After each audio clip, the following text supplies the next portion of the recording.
전 세계적으로 지금 한국 콘텐츠 혹은 한국과 관련된 모든 것들이 폭발적인 인기를 얻고 있습니다. 단순히 K-팝 팬덤의 이야기가 아닙니다. 해외여행을 하다가 길거리에서 고윤정이 정말 예쁘다는 외국인들의 대화를 우연히 듣게 되는 일, 더 이상 놀라운 현상이 아닙니다. 몇 년 전까지만 해도 상상하기 어려웠던 일들이었죠. 이 모든 트렌드의 중심에는 강력한 한 플랫폼이 존재합니다. 바로 넷플릭스입니다. 넷플릭스 등장 이후 한국 콘텐츠는 국경 없는 무대가 주어졌고 그 결과 전 세계적인 화제를 불러일으키고 있습니다. 이 현상을 분석하면서 우리는 근본적인 질문을 던지게 됩니다. 과연 넷플릭스는 왜 이렇게까지 한국 콘텐츠에 가장 든든한 조력자 역할을 자처하고 있는 것일까요? 오늘의 머니스토리, 김밥이와 함께 이 거대한 자본의 흐름을 쫓아가 보겠습니다. 넷플릭스의 규모는 이미 우리가 알고 있는 상식을 넘어섰습니다. 현재 전 세계 190여 개국에 진출해 있으며 가입자 수는 무려 3억 명을 돌파했다고 합니다. 상상하기도 어려운 규모죠. 그리고 이 엄청난 규모, 3억 명의 구독자로부터 끊임없이 발생하는 구독료가 바로 넷플릭스 파워에 흔들리지 않는 근간이 됩니다. 이러한 탄탄한 구독료를 기반으로 넷플릭스는 매년 콘텐츠 제작에 천문학적인 금액을 투자할 수 있습니다. 2024년 기준으로 넷플릭스가 콘텐츠에 쏟아부은 금액은 약 102억 달러로 추정됩니다.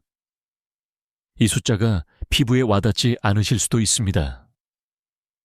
흔히 할리우드 블록버스터 영화 한 편을 제작하는 데 보통 3억에서 4억 달러 정도가 소요된다고 알려져 있죠. 162억 달러는 이 블록버스터 영화를 50편이 넘게 제작하고도 남을 금액입니다. 이 막대한 투자는 넷플릭스가 콘텐츠 시장에 패권을 쥐고 있다는 것을 상징적으로 보여줍니다. 물론 넷플릭스가 이 돈으로 오직 대규모 할리우드 블록버스터만 찍어내는 것은 아닙니다. 넷플릭스는 기본적으로 미국 프로덕션 중심의 콘텐츠를 주력으로 하긴 하지만 전 세계에 진출해 있는 플랫폼의 특성상 각 지역의 로컬 콘텐츠를 매우 중요하게 다루고 있습니다. 전 세계 3억 명의 시청자가 모두 할리우드 영화나 드라마만 선호할 수는 없기 때문입니다. 각국에는 자국에서 제작된 콘텐츠를 소비하는 시청자층이 굉장히 두텁습니다. 그래서 넷플릭스는 진출 국가의 프로덕션을 적극적으로 활용하여 해당 지역만의 특색이 있는, 때로는 예산이 적게 들지만 신선한 콘텐츠를 제작하고 이를 전 세계에 유통하는 전략을 취하고 있습니다. 그리고 이 전략은 한국 콘텐츠에 예상치 못한 엄청난 긍정적인 효과를 가져왔습니다. 과거에는 한국 드라마나 영화가 해외로 진출하는 것이 굉장히 어려운 일이었습니다. 봉준호 감독의처럼 해외에서 수상하며 널리 알려지는 경우는 있었지만 이는 말 그대로 매우 드문 예외였습니다. 하지만 지금은 넷플릭스라는 거대한 글로벌 플랫폼이 이 모든 장벽을 무너뜨렸습니다. 2010년대 이후 한국 문화의 위상이 높아진 점도 분명 작용했지만 넷플릭스는 한국 콘텐츠가 국내 시장을 넘어 유럽, 남미, 중동까지 확장될 수 있는 무한한 가능성을 열어주었습니다. 동남아시아와 중화권을 넘어 미국, 유럽, 남미 등 전 세계적으로 한국 콘텐츠가 큰 인기를 얻게 된 배경에는 넷플릭스의 역할이 절대적입니다. 이 엄청난 확장성의 대표적인 예가 바로 오징어 게임입니다. 오징어 게임은 넷플릭스 드라마 콘텐츠 중 역대 시청 시간 1위를 기록하며 전 세계적인 신드롬을 일으켰습니다. 넷플릭스라는 플랫폼의 지원과 유통망이 없었다면 결코 불가능했을 일입니다. 물론 오징어 게임의 엄청난 흥행을 생각하면 넷플릭스에 고정 구독료를 지급하는 것이 아깝다고 생각하는 분들도 계실 수 있습니다. 하지만 국내 제작사나 방송사에서 자체 제작하여 유통했다면 이 정도까지의 글로벌 성공은 어려웠을 것이라는 점을 인정해야 합니다. 넷플릭스라는 강력한 플랫폼이 있었기에 가능했던 성공이었으며 콘텐츠 측면에서는 분명 윈윈이었다고 볼 수 있습니다. 이처럼 넷플릭스와 한국 콘텐츠는 이제 때려야 뗄 수 없는 상호 보완적인 관계가 된 것입니다. 할리우드 기반의 프로덕션은 대중적인 흥행 콘텐츠 제작에는 유리하지만 제작비가 막대하다는 단점을 가지고 있습니다. 반면 넷플릭스는 수익 구조 자체가 할리우드와는 완전히 다릅니다. 일반적인 영화사나 방송사는 콘텐츠 자체의 완성도와 흥행, 즉 얼마나 많은 관객을 극장으로 불러들이느냐가 중요하며 성공적인 콘텐츠를 통해 실패를 만회하고 수익을 창출하는 구조입니다. 하지만 넷플릭스는 콘텐츠 흥행으로 수익을 얻는 것이 아니라 가입자들이 내는 구독료로 수익을 얻는 구조입니다. 따라서 넷플릭스에게 가장 중요한 것은 콘텐츠 자체의 흥행 성공 여부보다는 얼마나 많은 사람들을 넷플릭스 플랫폼에 붙잡아두고 새로운 가입자를 유치할 수 있느냐에 달려 있습니다. 콘텐츠 완성도나 흥행도 물론 하지만 얼마나 꾸준히 그리고 다양하게 새로운 콘텐츠를 제공할 수 있느냐가 핵심입니다. 현재 넷플릭스는 전 세계 190여 개국에 진출해 있으며 가입자 수는 무려 3억 명을 넘어섰다고 합니다. 이 엄청난 규모의 구독자들로부터 발생하는 구독료는 넷플릭스에 흔들리지 않는 막대한 수익 기반이 됩니다. 이러한 탄탄한 구독료를 바탕으로 넷플릭스는 연간 콘텐츠 제작에 천문학적인 금액을 투자할 수 있습니다.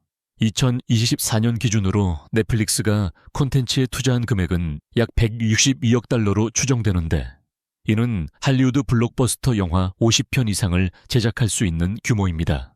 넷플릭스는 이 막대한 투자금을 미국 프로덕션에만 집중하지 않습니다.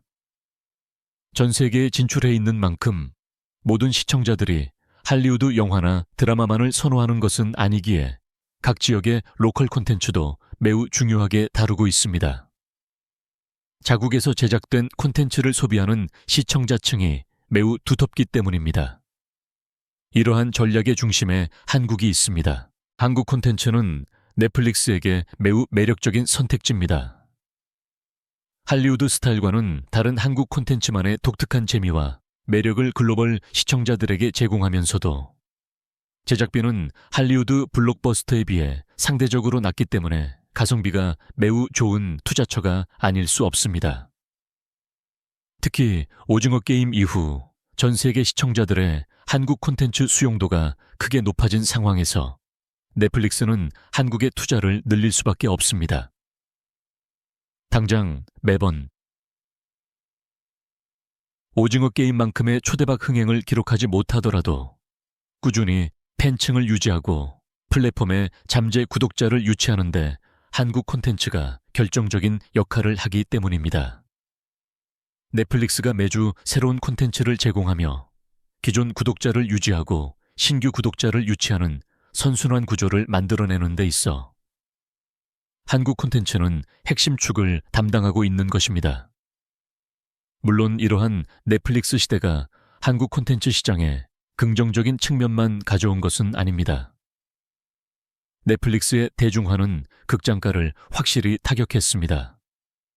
관객들은 이제 극장에서 볼 만한 가치가 있는 영화만 선택적으로 관람하며 극장들은 이전처럼 영화 흥행을 통해 많은 수익을 올리기가 어려워졌습니다.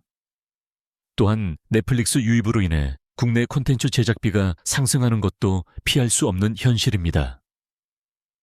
국내시 3위 OTT 플랫폼들은 넷플릭스의 규모와 자본력에 밀려 티빙과 웨이브처럼 합병을 통해 규모를 확대하려는 노력을 하고 있지만 경쟁은 쉽지 않은 상황입니다. 하지만 제작사 입장에서는 넷플릭스와의 파트너십을 통해 이전에는 상상할 수 없었던 글로벌 흥행 가능성을 얻을 수 있다는 긍정적인 면도 존재합니다. 넷플릭스는 IP 계약을 통해 고정 비용을 지급하기 때문에 콘텐츠 자체의 흥행 수익은 적을지 몰라도 하나의 콘텐츠를 성공시키면 다음 콘텐츠에 대한 더 많은 투자금을 보장받을 수 있는 안정적인 구조가 구축되었습니다.